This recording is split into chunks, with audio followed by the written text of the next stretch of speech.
Welcome back to Our Community. Susie Thomas visiting with Kevin Miller, Director of Marketing and Communications at Habitat for Humanity of, tell me, the whole region? East Central Ohio. So Stark, Carroll, Tuscarawas, Harrison, and Jefferson counties. That's a lot. It's a lot, yeah. That's a lot to keep your eye on. It is. How do you select the neighborhoods? How do you decide, okay, here's a good property? And right. This would be a good It area? depends on a lot of factors, and we actually have a neighborhood investment team that evaluates all of that. It really comes down to property. It comes down to where things are available and what projects need done.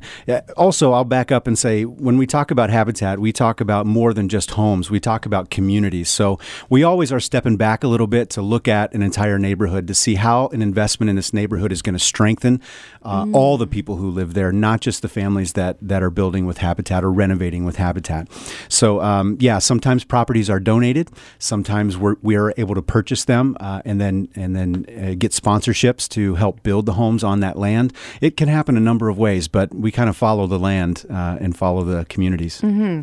You talked about the fact that these are not free homes. Correct. This is based on a person's ability to pay. Is that a sliding scale? For instance, could somebody with a minimum wage job who's trying to support a family still purchase a home? There are a ton of factors involved with the financials of this for the families, but our family partnership team works with every single applicant, whether that's an individual or a family. They go over their finances, they look at their debt, they help them get all of that under control. So really what we're talking about is a holistic financial health. And our family partnership team is passionate about doing that with the families who partner with Habitats. And they're very good at their job. And I'm not just saying that because it's my job, but they are very, very good at what they do. And they work with families in a very compassionate way, help them to understand, if a family is, turned away for this moment, they're always welcome to reapply. Sometimes it's the financial part, sometimes it's debt, sometimes it's whatever.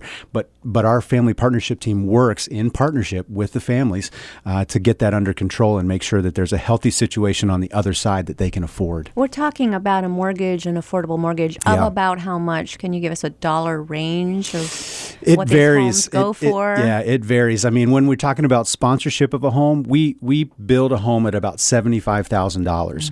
Sponsorships for a home are about $50,000. So the disparity between those two numbers is made up by a couple of things. One, restore profits. So when a restore item is donated and it's sold, those proceeds go straight into building homes, and it makes up that difference between $50,000 and $75,000. Also, homeowner house payments all cycle back into building more decent, affordable homes. So we make up that $25,000 difference with those two things, and that's why those parts of the story are so important. Why Restore is so important to exist, and how that beautiful picture of family partnership or family payments cycles right back into funding these houses. I'm very curious as to, I know you've had success stories where people are then ready to move out of their Habitat home into another home, maybe a more expensive home, a larger home, as their family expands, whatever the circumstance. Do people purchase then as second owners the Habitat home that someone just moved out of? It's possible sometimes, and even some homes that have been moved out of, we'll go back in and we'll renovate it again and get it in great shape, and then we can certainly work with a family who's partnered with us to love that home as well. Let's get back to renovating real quickly before we move on, because you mentioned a little bit earlier that in the Northeast area where you're going to be focusing, that you are doing some renovating, kind of similar probably maybe to the Hammer and Nails ministry of an existing home, but making it more livable. I'm thinking for people with health issues or very elderly people who are kind of stuck and can't aging in place, we say. Exactly. So that Northeast project, we're calling it the Renewal Project, and we're so excited to do that over the next 4 years. And so, it includes new construction, home renovation, which are things we do every day, demolition. It also includes critical home repair. So, families who, say, for example, their roof is just in terrible shape, but other than that, they live in a decent home. We can work with them. They get a zero interest loan as well, and so all those payments then work back into the Habitat system. We can also do a Brush with Kindness, which is just a little bit of very minor home repair that just kind of improves the neighborhood. Again, we're talking about improving entire communities, not just the folks who partner with Habitat in their homes, but how can we increase the value and the livability of all the neighborhoods that we're investing in? How do you? Because as by building a very nice, it just always reminds me of that scene in It's a Wonderful Life where they have the Bailey homes and they have Bailey Park, and they've turned what would have been a cemetery into this beautiful little homes that are affordable, and that people who would not be able to own a home are now able to own a home. It's what you're doing. Yeah, it is. But how does doing one home after another improve an entire neighborhood? How does this affect the neighbors? Sure. When you've got a very well-built home in a neighborhood, it increases everyone's value. When you get a community of people, you talk to a whole neighborhood association about what you're doing in their neighborhood, and you partner together, then there's a renewed sense of community pride. And so that's a little bit less tangible, but it's still something that really exists. And so people get excited about their neighborhood again.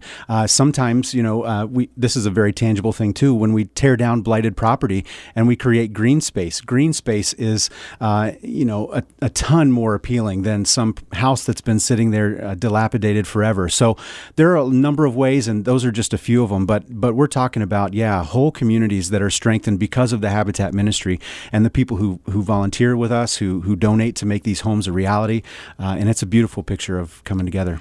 Tell me about the people, because there are people who've grown up in Northeast Canton, love Northeast Canton, get maybe a bad rap as far as what's happening in Northeast Canton.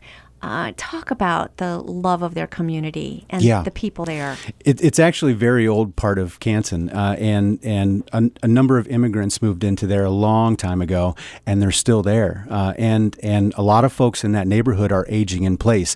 And here's an interesting fact. The home ownership rate in that neighborhood is higher than the home ownership rate everywhere else. And it's very interesting that people are staying there. They want to be in that neighborhood. They want to see an investment there. And so we're happy to go in and partner with everyone that we can to really just invest in and improve that whole neighborhood, because the folks who live there now love it, and they don't want to be anywhere else. And we just want to help them get the most out of what they've already got there, which is a wonderful, wonderful community. I know what you're talking about. Just recently took a drive down there with some family members who years ago, that's where the family doctor's office was located. Across from a brickyard is a mansion. And it's a family that has just kept it up and passed it on from generation to generation, kept it beautiful. There are spots and pockets of Northeast Canton that are absolutely gorgeous homes. That's right. And you get the feeling that, yes, this whole community loves it here and can pull together. And it does not have to be the stereotypical high crime that it's talked about as being. Right. It does not. And really, we're excited to make that investment, because the people who are there already are wonderful people who are in love with their community, and we are passionate about that. You're about to build your 500th house. Let's talk about that. Probably at the toward the beginning of next year. So we're at about 480 something now, and it's just crazy. And that's over the last 28 years. So that's probably about 1,000 families, 2,000 individuals, about 1,000 kids involved in those homes so far. So it's an honor to be that far into the process of building and renovating in this part of Ohio. But we've got dreams of going much, much farther. About how many houses a year then, Kevin? It varies from year to year, and depending on the projects that we do. I would say that we could build up to 30 homes, but at the moment we're cutting that back so that we can do this investment in Northeast Canton and do more of the other projects, the critical home repairs, the preserve a home projects, which is what we call renovation. So we're scaling the new construction back so that we can do these other things a bit more effectively at this moment, because that's what that neighborhood needs. You have the Restore, which is very cool. Let's talk about that before we're done. Yeah. So Restore is a thrift store. It's open to the public where the public can donate and shop for new and gently used home goods and building supplies. And again, it's a huge part of how Habitat for Humanity funds the building and renovation projects that we do. If our first Restore here in Canton, we now have two, opened up in 2005. And if you lump all of those proceeds together, it's built about 13 homes here in East Central Ohio. So it's not a small part of Habitat. And again, it kind of makes up that difference between the $75,000 construction cost and the $50,000 sponsorship level. So it's a key part of how Habitat builds and renovates right here. So a $50,000 commitment if you Yeah. want to do a home. Yeah. And then somehow Habitat makes up for it with the other $25,000. Exactly. Yep. And homeowner house payments and Restore proceeds are the two ways that we do that. Okay. So let's say a church group is saying, wow, we would love to do a home. How do you start? Right. Well, anybody who would love to get involved, whether we're talking about a donation or volunteering, should just reach out to us and ask the questions. $50,000 is a lot of money to a lot of people and organizations and businesses. So, we can always break that down and make it more palpable for everybody. So we also, we talked about the Interfaith Build a little bit earlier. We also do Faith Build, where we get Christian churches to come together and they sponsor at about a $5,000 level, and they get work days as well. And so it's kind of a group effort working together. We do community builds, which is the same thing as a faith build, but with businesses, organizations throughout the city, throughout East Central Ohio, et cetera. So there are lots of ways we can do that. We have individual donors, we have corporate donors, we have church donors, all kinds, all of the above. And so when we're talking about volunteerism or sponsoring a home, people should just give us a call. And I'll give you that number here. It's 330-915-5888. And our website has a lot of information about all of this. And that's habitateco.org. And ECO for? East Central Ohio. That makes it easy to remember. Exactly. Okay, before we leave the Restore, what kinds of things can we find there? Yeah. Let's talk about that. So you can find furniture, appliances, home decor, building supplies, lighting. We even have paint. We have a program where we can recycle paint. So people bring us their old unused paint. It's not sitting in a garage. It's not getting dumped down a sink somewhere. It's not killing the environment. We take that unused paint. We send it away. It comes back to us remanufactured, recycled, repasteurized into brand new paint. We have 8 colors. It's called Ecotone paint, and it's $14 a can. And you can also get all of your paint supplies at Restore, things like batteries, all of that. So you never know what you're going to get. And when we have 2 locations here in Canson, we're able to have 2 really unique inventories because people around here donate some really amazing items, and we feel really blessed with the stuff that comes in because we can send it out and get proceeds that help build homes. It seems like a great place to donate things, but also a great place to shop. Totally, yes. Thrift shopping has become kind of a popular It is a popular thing right now. And so you're saying that someone who's thinking of maybe redoing their kitchen, they could find a lot of the things that they need right there. Yeah, so at Habitat, we also do deconstruction. So we'll go into a property that's scheduled to be demolished or remodeled. We'll take out everything that's usable. Things like cabinets are always showing up at Restore because of our deconstruction process. All kinds of siding, building supplies, windows, doors, garden furniture, lawn furniture, you name it, we've got it. It's incredible. All right. Let's slowly go through the phone number and website and everything one more time so that we don't miss this. Sure. So for Habitat for Humanity, if you want to volunteer or donate, call us at 330-915-5888 or visit habitateco.org.